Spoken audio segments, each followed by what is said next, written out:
Salut Marie, comblée de grâce, le Seigneur est avec vous. Vous êtes bénie entre toutes les femmes, et Jésus, votre enfant, est béni. Continuando nossas aulas sobre espiritualidade e vida de oração,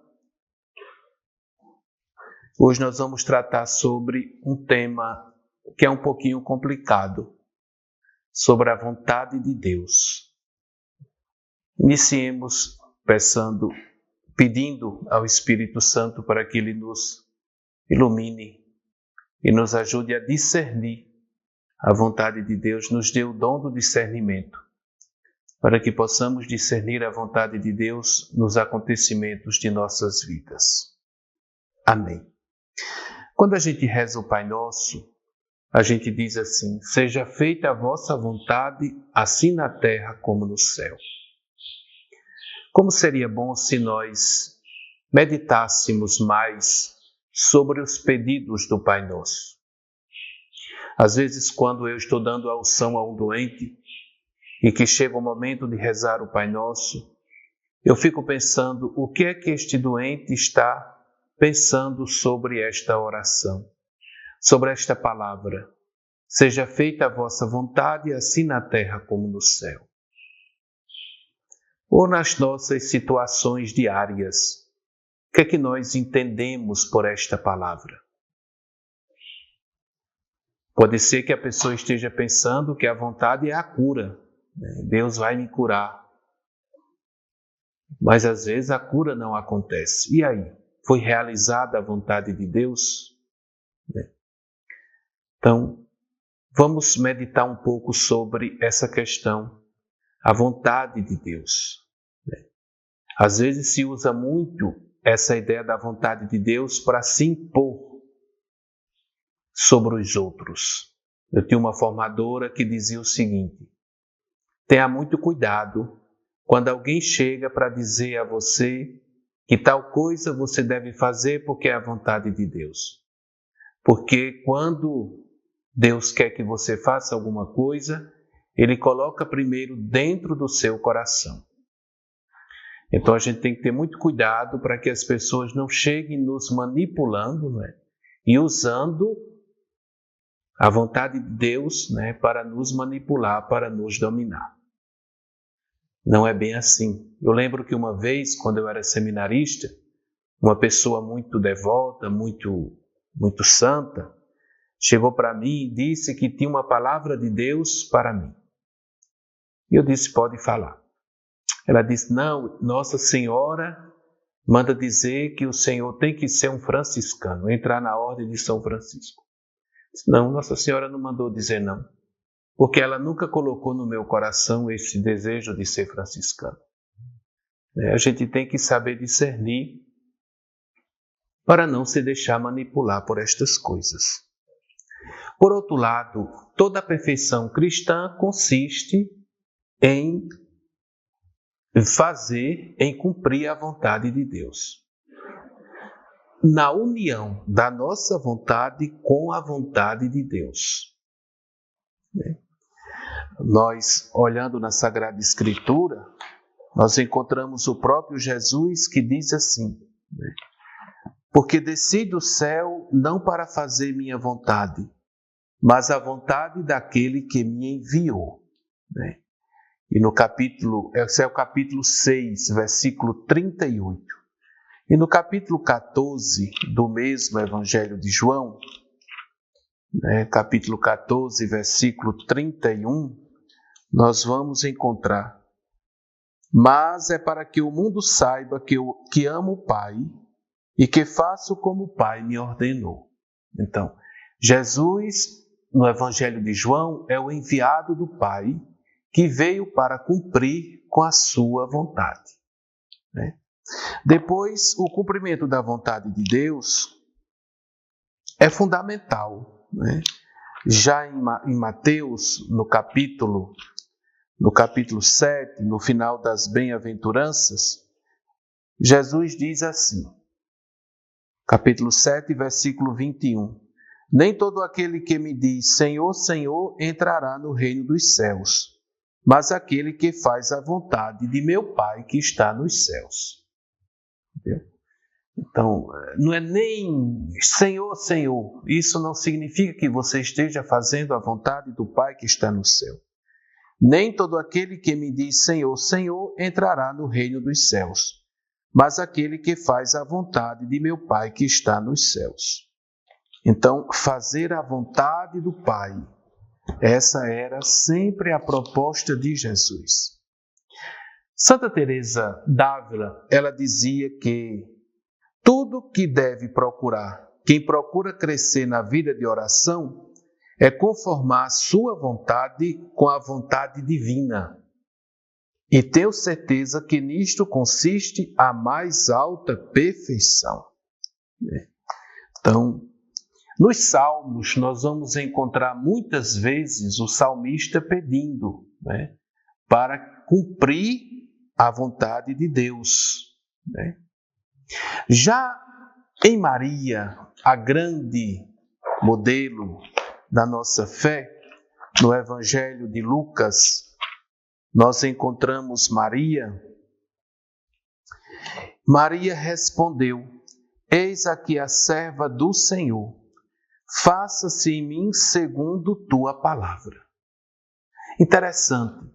No salmista, você encontra muito salmista pedindo para cumprir a vontade de Deus. Maria, do Novo Testamento, ela dá um passo à frente, não é? Então, não é mais a idade da lei, mas a idade da graça, o tempo da graça. Faça-se em mim. Quer dizer, que Deus realize em mim a sua vontade. Uma coisa é eu dizer, vou cumprir a vontade de Deus. Outra coisa é eu deixar que Deus realize em mim a sua vontade. É aquilo que nós chamamos de o ato de abandono nas mãos de Deus, que a gente vai ver que é fundamental para a nossa caminhada na vida espiritual. Abandonar-se nas mãos de Deus. Porque se eu não me abandono nas mãos de Deus, eu não vou conseguir fazer a sua vontade. Então, unificar a nossa vontade com a vontade divina é a nossa perfeição. Agora, onde é que eu posso encontrar, essa vontade de Deus? Onde é que está? Bom, a vontade de Deus nós encontramos. São duas formas. A vontade de Deus é única, é una, mas se manifesta de duas maneiras, vai nos dizer São Francisco de Sales. A primeira vontade de Deus é a vontade revelada. Esta vontade revelada, ela está na Bíblia, ela está nos mandamentos de Deus, nos mandamentos da Igreja, nas diretrizes que a Igreja nos dá. Então, essa daqui, na regra de vida, se a pessoa é religioso, nos conselhos evangélicos.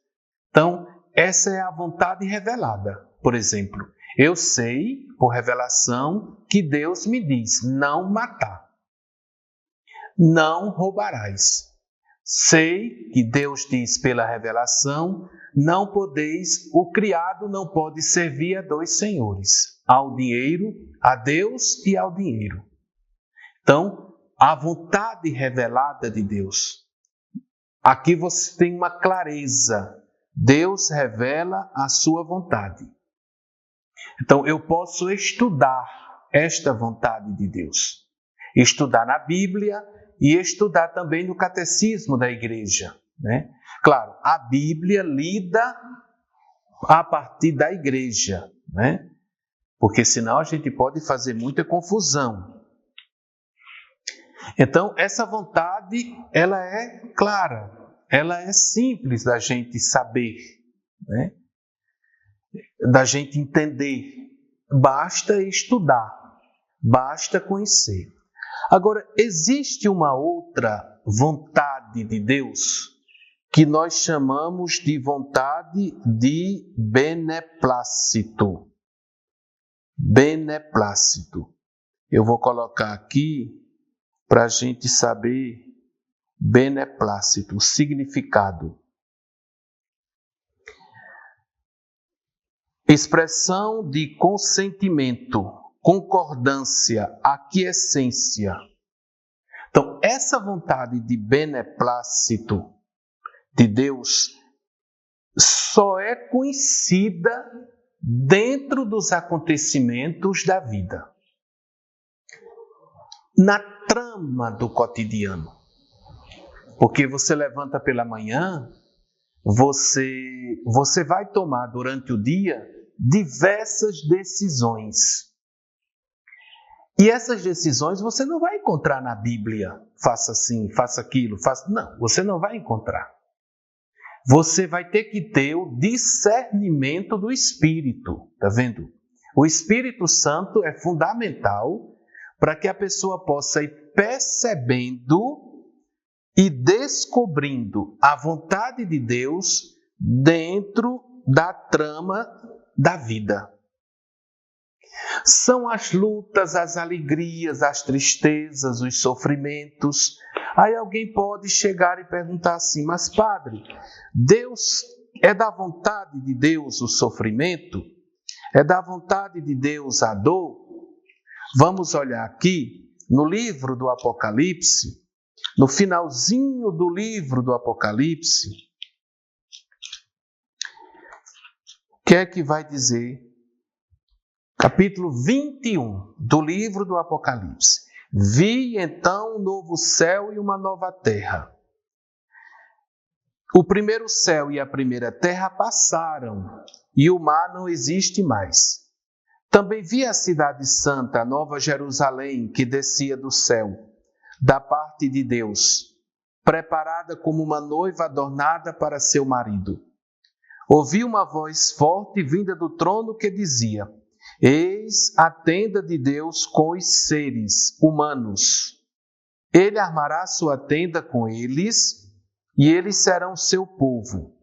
O próprio Deus estará com eles e será o seu Deus. Ele enxugará toda lágrima dos olhos deles, e não haverá mais morte, nem pranto, nem clamor, nem dor haverá mais. As primeiras coisas passaram.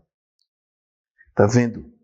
Então veja bem, a vontade de Deus é isso, que é aquilo que nós meditamos no paraíso, né? No jardim.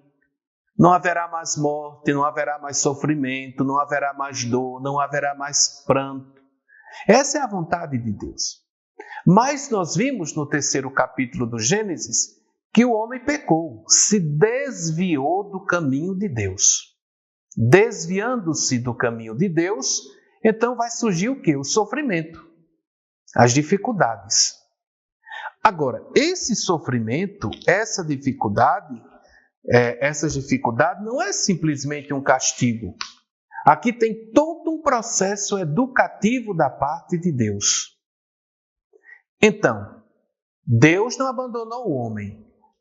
Do capítulo 3 do livro do Gênesis até esse capítulo 21, 22 do livro do Apocalipse, é a história de Deus com os homens. É a que nós chamamos de história da salvação.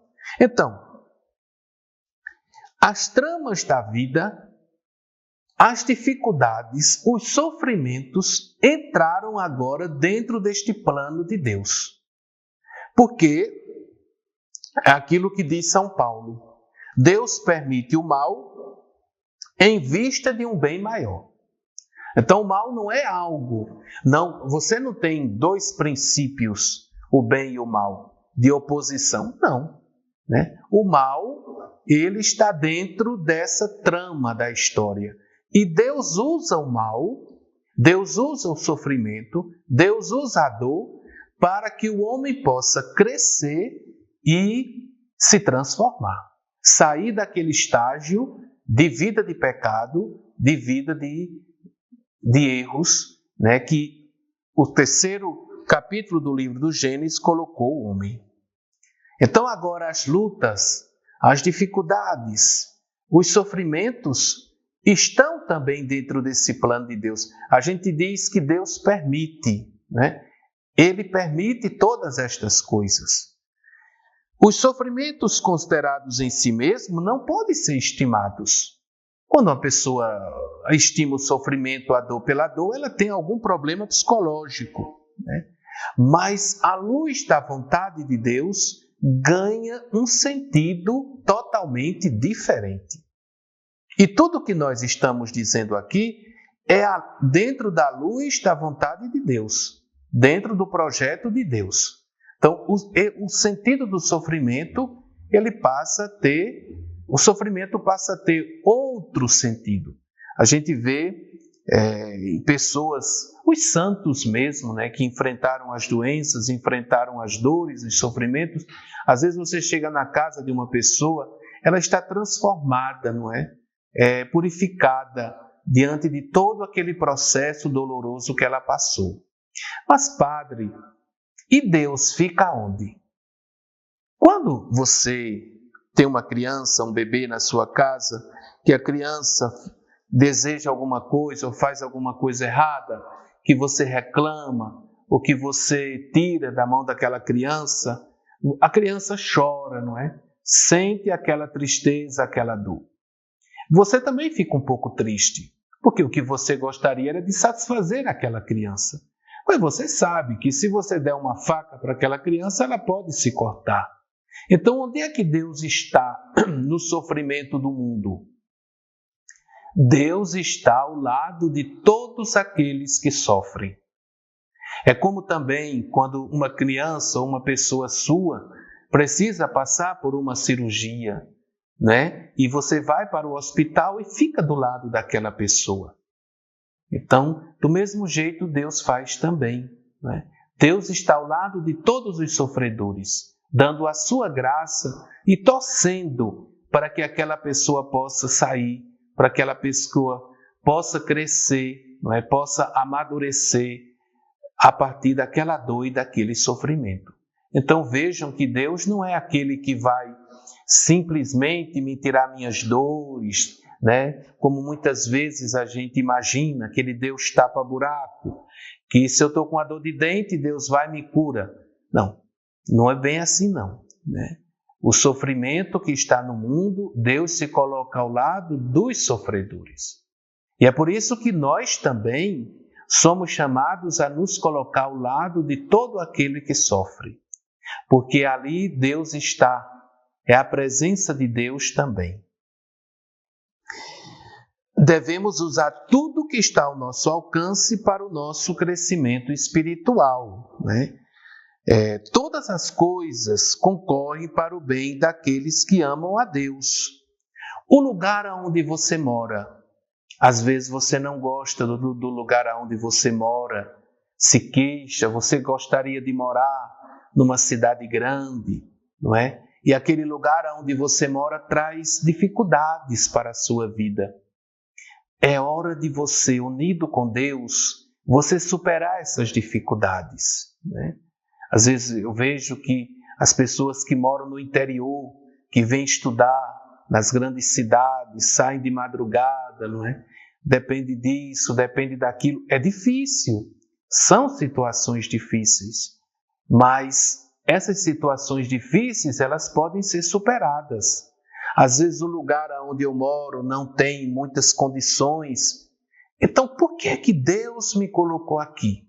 Por que é que Deus permitiu que eu viesse morar neste lugar? Para eu me unir com os outros e a gente lutar, superar essas dificuldades, não é? Melhorar o ambiente onde eu moro, tá vendo? E quando a gente se une com os outros para melhorar o ambiente onde a gente mora, a gente cresce humanamente. A gente percebe que não é mais aquela pessoa, né? Passou a ter uma consciência do mundo diferente. Então, no lugar de eu ficar me lamentando por que é que eu moro neste lugar e por que é que fulano de tal mora num condomínio de luxo, eu devo olhar e dizer assim, Deus me coloca aqui porque eu tenho uma missão aqui. E eu devo realizar muitas coisas boas aqui, no lugar onde eu estou, não é?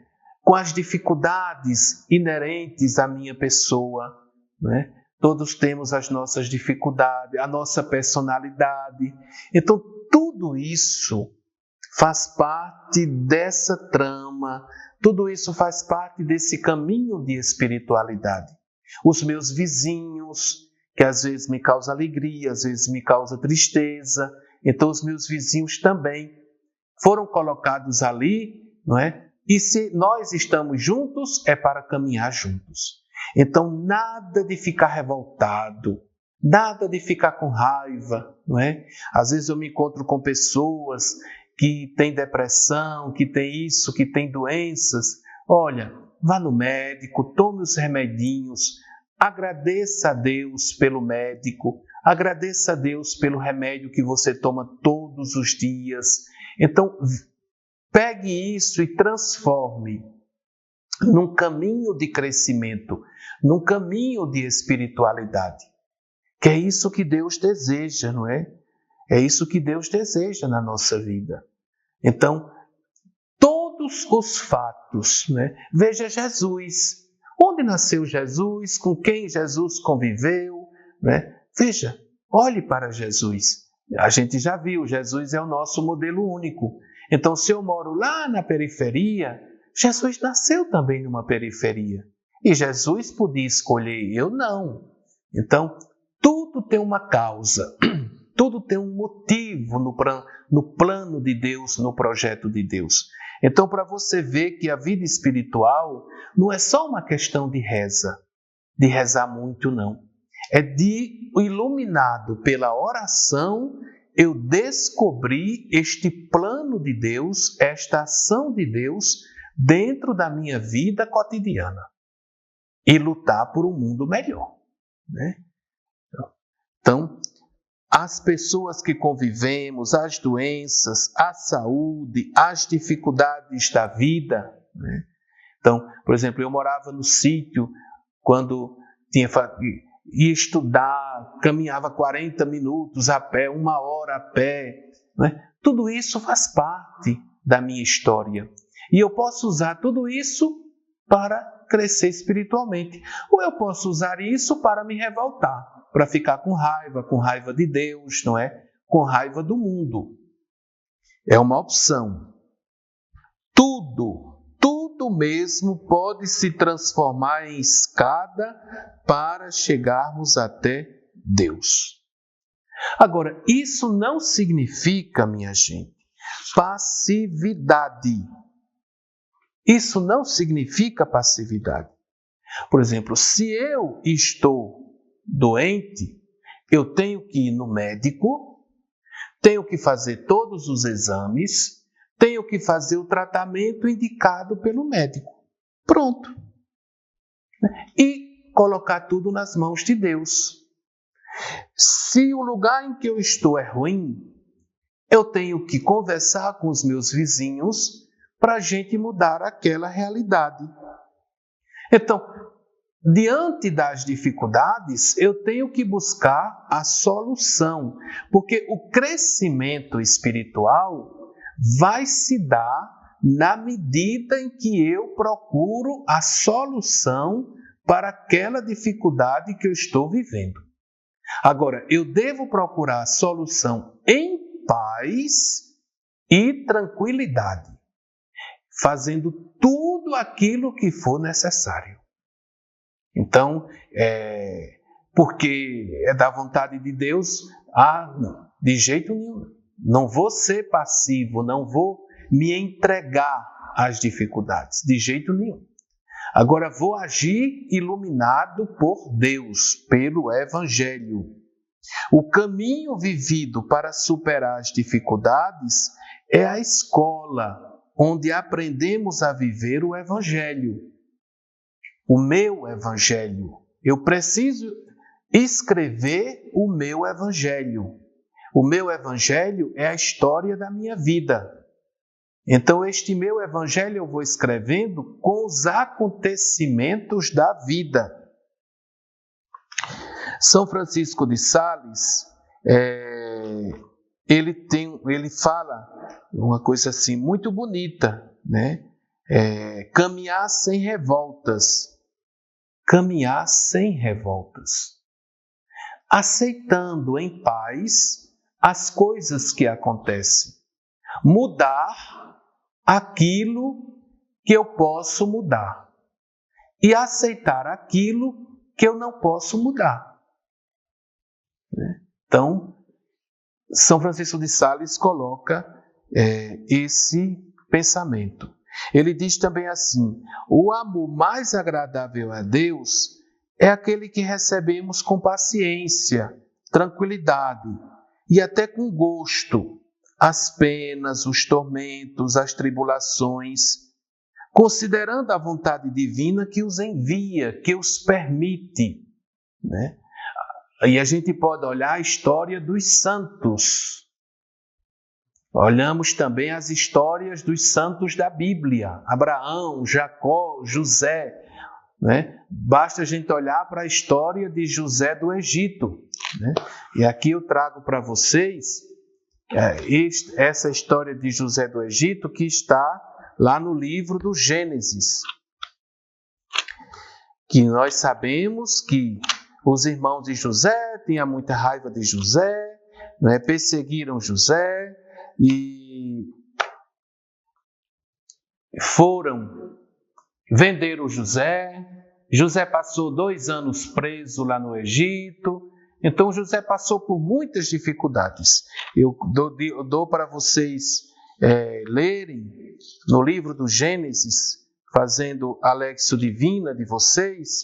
Vocês leem Gênesis capítulo 37 até o capítulo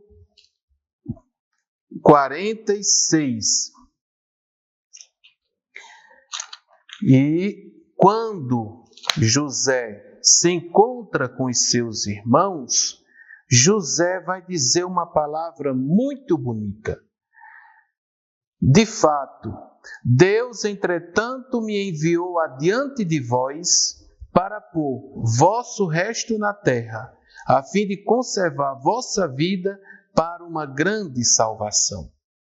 Agora, pois, não fostes vós que me enviastes para cá. Verdadeiramente foi Deus quem me estabeleceu como pai para o faraó, como senhor de toda a sua casa e governador em toda a terra do Egito. Está vendo? Não foram vocês, mas não foram os irmãos de José que prenderam ele, jogaram ele dentro de uma cisterna e depois venderam ele para os madianitas venderam para Potifar jogou José na prisão. Mas no final, qual é a leitura que José faz? Não foram vocês que me trouxeram, foi Deus quem me trouxe. Está vendo? Então ele vê a ação divina. E se vocês forem ler a história de José, em 2 textos vai dizer que Deus estava com José. Um é quando José está preso, mas Deus não solta José. Deus não solta. José fica preso por 2 anos e Deus está com José na prisão, mas ele não solta. Por quê? Porque José precisava purificar o coração dele. A vocação de José era procurar os irmãos, mas José era orgulhoso.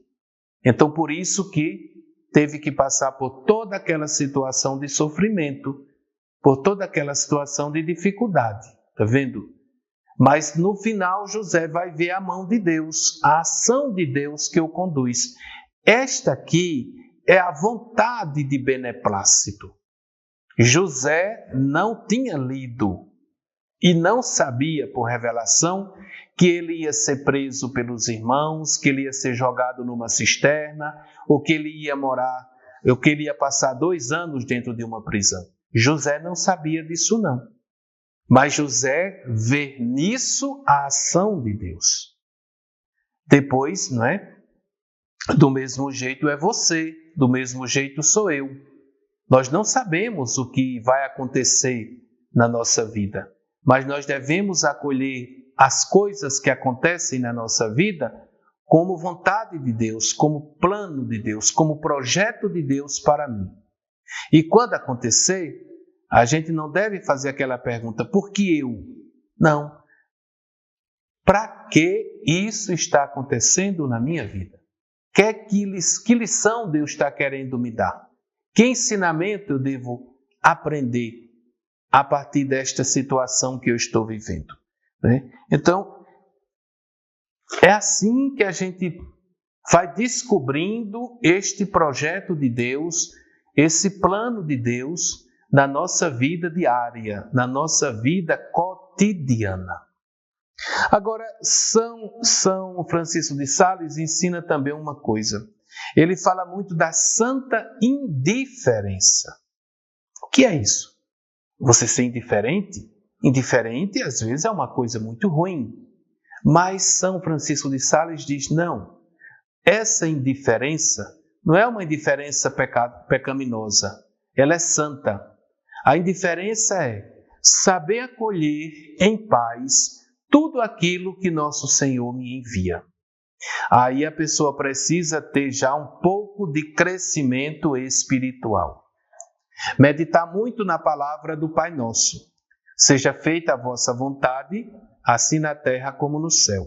É preciso meditar muito para poder chegar a esta compreensão, para poder chegar a este entendimento. Perceber, não é, a vontade de Deus. A santa indiferença, receber, é aquela que acolhe todos os acontecimentos. É como você ser uma bola de cera na mão de Deus. E que você recebe de igual modo todas as impressões da vontade divina.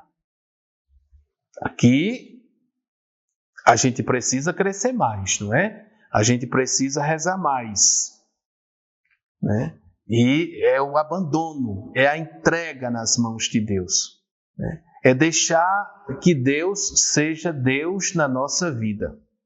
É aquela frase também que eu gosto muito de São Francisco de Sales: nada pedir e nada desejar. Alegrar-se com tudo aquilo que Deus nos oferece, sabendo muito bem dos meus limites, né? Às vezes eu vejo pessoas que assumem certas coisas que jamais deveriam assumir, porque não tem possibilidade. Mas aí às vezes é porque a pessoa não conhece seus limites, né? Não se percebe. Então termina entrando em cada situação difícil, né? Em cada situação dolorosa, e termina fazendo tanta besteira na vida, né? Colocar-se totalmente nas mãos abandonar-se nas mãos de Deus e acolher de Deus tudo aquilo que Ele nos envia, tudo aquilo que Ele nos dá. São Francisco de Sales diz assim: dificilmente podemos conhecer o beneplácito de Deus, a não ser pelos acontecimentos. Por isso, enquanto Ele nos for desconhecido, devemos nos pegar à sua vontade revelada, né? Aqui tem clareza, que a gente tem esta clareza. E saber também, não é? Aqui tem um exemplo que ele toma, e é um exemplo bem interessante.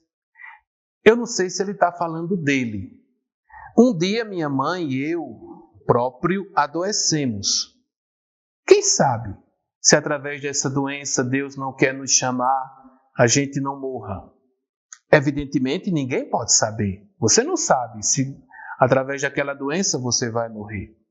Todavia, o que sabemos é que enquanto aguardamos o momento da morte, que a sua vontade determinar, devemos empregar todos os recursos possíveis para a cura. Você não... eu vou lhe mandar esta doença e você vai morrer na próxima semana. Você não sabe. Então, o que é que você vai fazer? Empregar todos os recursos necessários para que você e sua mãe possam ser curados. Porém, se tomando os remédios aconteceu a morte, eu devo me resignar à vontade de Deus. Aqui está a santa indiferença que ele nos propõe, né? E que se nós meditássemos mais sobre esta verdade, porque às vezes a gente vê tantas pessoas que vivem num luto eterno, que não aceitam de forma nenhuma, não é, a partida dos seus familiares, que não aceita aquela derrota, que não aceita aquela dificuldade na vida. Tem pessoas que vivem brigando com as suas doenças, aí se tornam mais doentes ainda, não é? Então, se a gente tivesse mais um pouco dessa consciência, dessa certeza, dessa vivência do abandono nas mãos de Deus, a vida da gente seria uma vida mais calma, seria uma vida mais tranquila, mais alegre, né? Essa santa indiferença devemos exercer em todos os atos da vida, colocar-se nas mãos de Deus. Até mesmo no progresso da vida espiritual, a gente deve ser indiferente. A gente vê hoje uma turma que fica o tempo todo gritando que tem que ser santo, santo, santo, santo, santo. Quem vive abandonado nas mãos de Deus não vive com essa angústia, não é? De que tem que ser santo, de que tem que ser perfeito. Não. A gente deve viver essa santa indiferença. Agora, eu trouxe também aqui o testemunho de uma mística, Juliana de Norvig, uma mística do medievo, e ela tem uma palavra muito interessante, porque a gente vê os acontecimentos da vida, os acontecimentos do mundo. Então ela diz assim: uma vez nosso Senhor disse, todas as coisas acabarão bem. E noutra vez disse, tu mesma verás que todo tipo de coisa acabará bem. Olha, duas frases. Todas as coisas acabarão bem. E a outra é, tu mesma verás que todo tipo de coisa acabará bem. E desses dois dizeres, a alma tomou diversos entendimentos. Um deles foi que ele deseja que saibamos que não apenas tem cuidado pelas coisas nobres e grandes, mas também pelas pequenas e menores, as mais inferiores e simples, tanto estas como aquelas. E isso quis dizer quando disse, todo tipo de coisa acabará bem, pois deseja que saibamos que nem as menores coisas serão esquecidas. Outro entendimento é que, segundo a nossa visão das coisas, há tantos atos maus sendo feitos e tão grandes prejuízos sendo assumidos que nos parece impossível ver algo bom ao final. Às vezes a gente olha para este mundo e vê tanta coisa errada, tanta injustiça, tanto desmantelo, que a gente diz assim, olha, não vai acabar bem não. Parece que Deus abandonou, parece que Deus se esqueceu do mundo. E quando os olhamos, nos entristecemos e lamentamos por isso.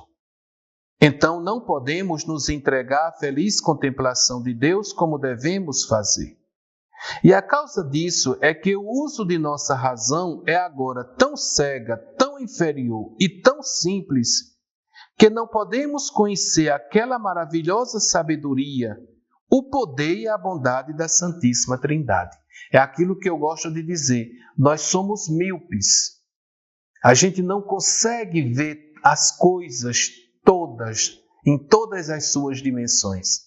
Então, quando a gente vê o mal no mundo, e o mal ele faz muito barulho, e os meios de comunicação enfatizam demais, mostram demais, a gente pensa que no mundo o mundo não tem mais jeito, e o mal é que domina o mundo.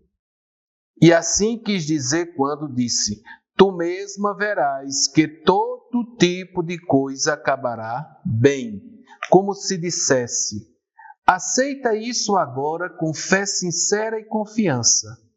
E no final, verdadeiramente verás isso na plenitude da felicidade.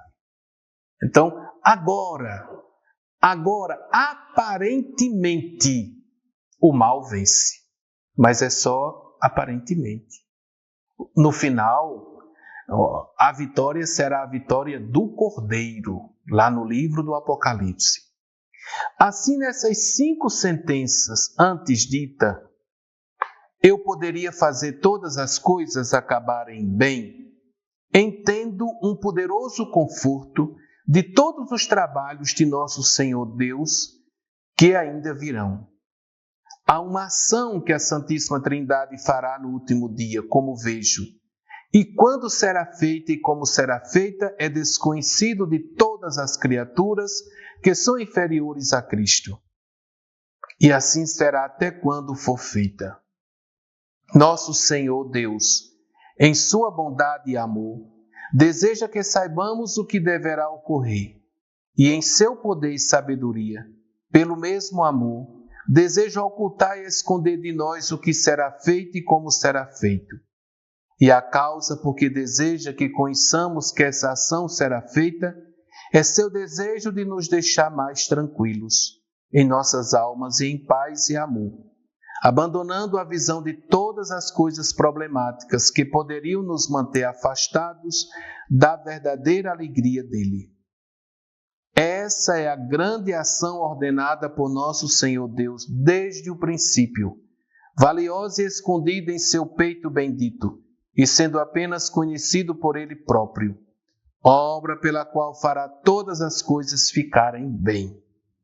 Pois assim como a Santíssima Trindade criou todas as coisas a partir do nada, assim então a mesma Santíssima Trindade fará ficar bem tudo o que não está bem.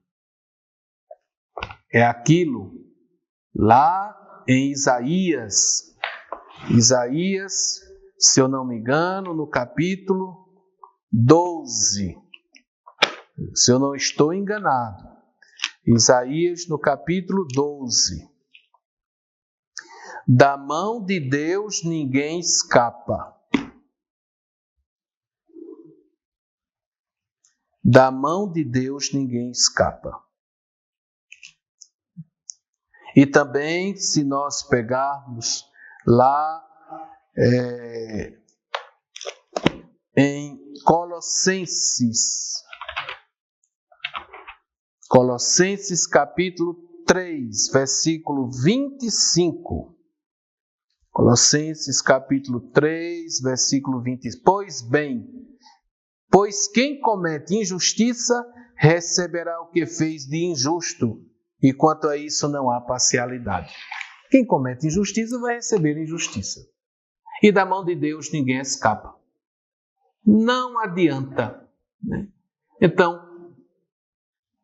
tudo haveremos de prestar contas diante de Deus. Não adianta fugir. Nesse mundo a gente foge, não é? A gente se esconde. A gente nega. É mentira, não foi não, né? Mas a consciência está dizendo, você está mentindo. A voz da consciência é poderosa, né? Até o dia de chegar-se diante de Deus. Não se escapa de forma nenhuma. A mesma Santíssima Trindade fará ficar bem tudo que não está bem. Então, essa é a grande verdade que nós devemos guardar no nosso coração, né? E depois ele diz assim, eu posso fazer todas as coisas acabarem bem. Eu sei fazer todas as coisas acabarem bem. Eu poderia fazer todas as coisas acabarem bem. E eu farei todas as coisas acabarem bem. E tu mesmo verás que todo tipo de coisa acabará bem. Então, a gente não deve ter medo, não é? Das dificuldades, das perseguições. A imitação de Cristo diz assim, não queres saber quem é a teu favor ou contra ti. O importante é que tu cumpras a vontade de Deus, né? E o mal, por si mesmo, ele se destrói, né? Não temos que estar brigando por isso e por aquilo de jeito nenhum. Saber viver em paz, não é? Com tranquilidade. Na realidade, ninguém tira aquilo que é da gente. Sêneca conta uma história muito bonita, que um rei, um general, ele fez uma guerra em uma cidade e lá tinha um filósofo. Esse filósofo era muito bem de vida, tinha suas terras, sua esposa, filhas. E aí o general tirou tudo dele, não é? Deixou ele sem nada. Mas aí chegou próximo dele e perguntou se estava faltando alguma coisa. Ele disse, não estava. Não me está faltando nada. Por quê? Porque o bem que ele fez é dele. Quando você perde alguma coisa é porque não lhe pertencia. Então, fique na calma, fique tranquilo. A gente só perde aquilo que não nos pertence. E aqui, para encerrar, eu trago o testemunho de Santa Teresa do Menino Jesus. Aliás, nós temos as obras completas e se você puder fazer um pequenino esforço, não é? Para comprar este livro, as obras completas de Santa Teresa e ler as cartas, não é? Você pode ler a história de uma alma, mas também ler as cartas de Santa Teresinha. Vai ser um conforto muito grande, viu? É um caminho da gente descobrindo a vontade de Deus no cotidiano das nossas vidas. É a carta de número 142. Ela escreve para Celina. Tua Teresa, neste momento, não se encontra nas alturas, mas Jesus lhe ensina a tirar proveito de tudo, do bem e do mal que encontra em si. Jesus lhe ensina a tirar proveito de tudo, do bem e do mal que encontra em si. Ensina-lhe a jogar no banco do amor, ou melhor, ele joga por ela sem lhe dizer como se faz, pois isso é assunto dele e não de Teresa. O que lhe cabe fazer é abandonar-se, entregar-se sem nada reservar para si, nem sequer a alegria de saber quanto lhe rende o banco. Mas afinal, ela não é o filho pródigo. Não vale, pois, a pena que Jesus lhe faça um festim, visto que está sempre com ele. Jesus lhe ensina a tirar proveito de tudo, do bem e do mal. Ensina-lhe a jogar no banco do amor. Ou melhor, ele joga por ela sem lhe dizer como se faz, pois isso é assunto dele. O que cabe a Teresa fazer é abandonar-se, entregar-se sem nada reservar para si, nem sequer a alegria de saber quanto está rendendo no banco. Então, tire proveito de todas as coisas, não é? Tire proveito dos acontecimentos da sua vida. Tire proveito também de quem lhes faz mal, de quem lhe faz o bem. Tire proveito de tudo. Abandone-se nas mãos de Deus. Entregue-se nas mãos de Deus. Vai ficar apenas aquilo que lhe pertence, aquilo que é seu. Poderão fazer com você como fizeram com o filósofo, né? Tirar tudo dele. Todas as coisas exteriores, né? Porque o que você perde, o que a gente perde na vida são as coisas exteriores, né? A interioridade fica. E é essa interioridade que vale diante de Deus. Essa interioridade. Na realidade, ao longo da vida, a gente vai perdendo muita coisa, não é? Perdendo saúde, perdendo beleza, né? Às vezes terminamos morrendo nu ou com uma roupa de hospital, né? Sem nada que nos pertence. Então, não se preocupe não, né? Quando alguém fechar uma porta, Jesus abre uma janela e você passa, né? E assim a gente vai vivendo. O importante é aquilo que eu sempre digo, o absoluto de Deus. Se você tem Deus como absoluto, todas as outras coisas se tornam relativas. E aí você encontra sua paz, sua tranquilidade. Vamos encerrar, não é?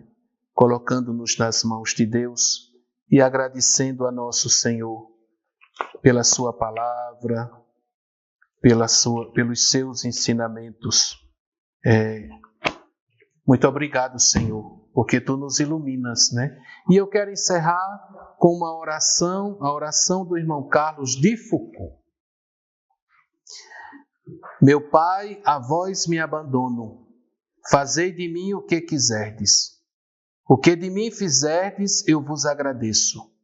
Estou pronto para tudo, aceito tudo, contanto que a vossa vontade se faça em mim e em todas as vossas criaturas.